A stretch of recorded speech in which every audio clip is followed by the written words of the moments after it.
$2.85, and the cost of everything is $288. So whether you're buying calls or you're buying puts, this is the basic vertical spread is the basis for almost all of the trades that we put on. Almost all of them. In fact, is the basis for the calendar. It's the basis for the iron condor. It's the basis for the double calendar. It's the basis for double diagonals. It's the basis for the sale of vertical spreads. So you see that we can profit from a vertical spread when we are buying a lower on the call side, if we're buying the lower strike price and we're selling the higher strike price. But we can also do the reverse. Let's say, for example, we're interested in profiting in a different way, and we're interested in collecting a premium on this particular option. If we were to sell a vertical spread, that we would profit when prices moved in the opposite direction. Let me just give you an example of how you would enter that order. So the sale of a vertical spread involves the sale of an option and the purchase of an option, just like a regular vertical spread. The only difference is, instead of buying one at a lower strike price if we're doing calls and selling one at a higher strike price, we reverse the process and we sell one at a higher strike price, at the lower strike price, and buy the one at the higher strike price. So instead of going to buy vertical, as we would on a normal vertical spread, we actually go to sell vertical. And in this case, what happens is we receive a credit of $2.15. And because this is a $5 wide strike, and we're receiving a $2.15 credit, then what is the maximum loss on this position? Well, the maximum gain is the $2.15 credit that we received when we put this position on. The maximum loss is the difference between the $5 strike and the $2.15 credit that we will receive, which is $2.85. So the maximum loss is $2.85. The maximum gain is $2.15. And if we bring up the confirmation dialog box, you can see that they have the exact same numbers. The maximum profit is $2.15, or $215, and the maximum loss is $285, which is the difference between the strike prices minus the credit we receive.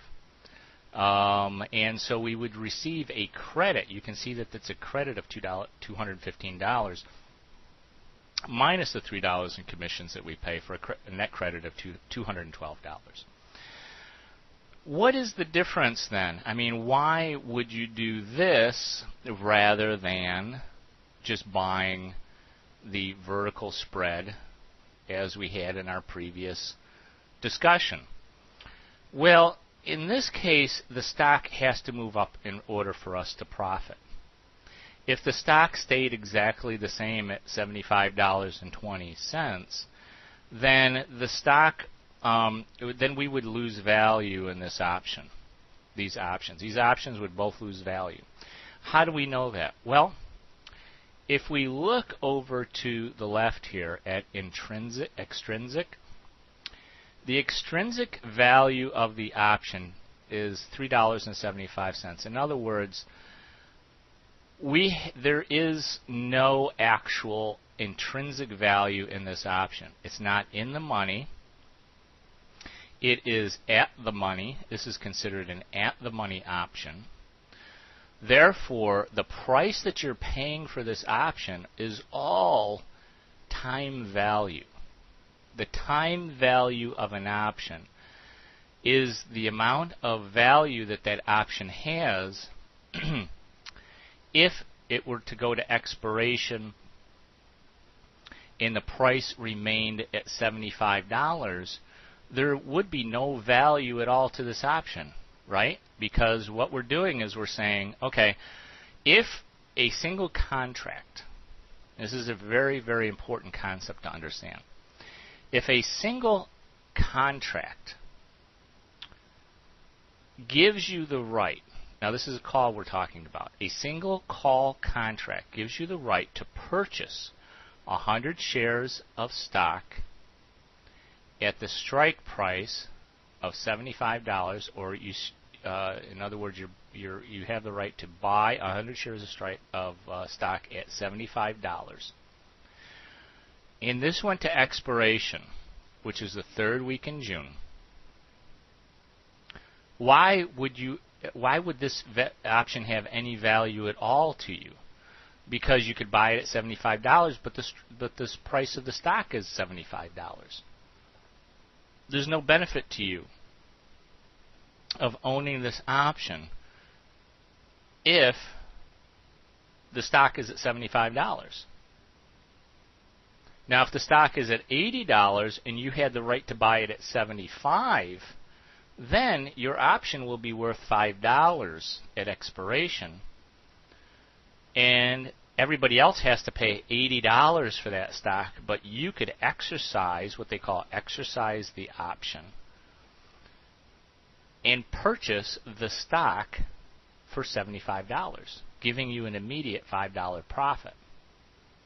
That's the power of options. Options give you the right to buy the stock at a future date. Now, many people don't even bother to exercise their options. They simply sell their option at a profit. For example, let's say you purchased this $90 strike price option for 20 cents. Well, if the stock moved up to $95, that 20-cent option is now worth $5. That's a tremendous profit. If you were to purchase 10 contracts of that, it would cost you $200. At expiration, if the stock is selling at $95, that option will be worth $5. It's the difference between these two strike prices. $95 minus $90 is $5. That's how they value the option. That option at $5 is now worth, because you bought 10 contracts, is now worth $5,000. So a $200 option you purchased today, if the stock was to go up to 95, would be worth $5,000. Most people would not exercise their options to buy the stock unless that was their goal, but they would simply sell the option back to the market for $5, capturing that $4.80 profit.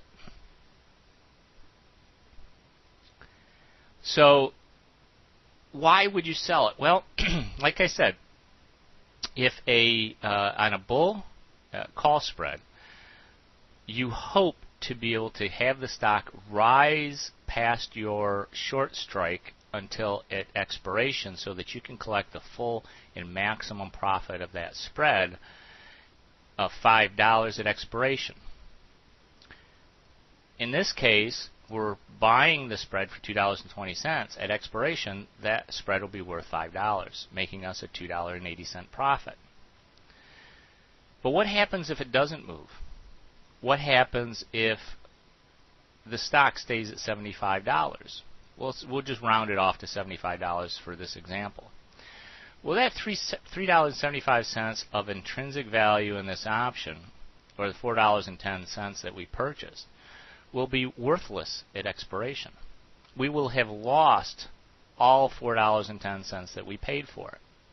Not only that, but our option that we sold at 80 cents, at the $80 strike price for $1.70, will also be completely worthless. That's why the maximum loss of a bull call spread is the debit that you paid for it. We will have actually made a profit of $1.70 on this one because we sold it, and if we can buy it back for $0, we keep the difference as our profit. In the case of this option, we bought it for $4.10, so we lost the maximum, or $4.10, on this option. So we gained $1.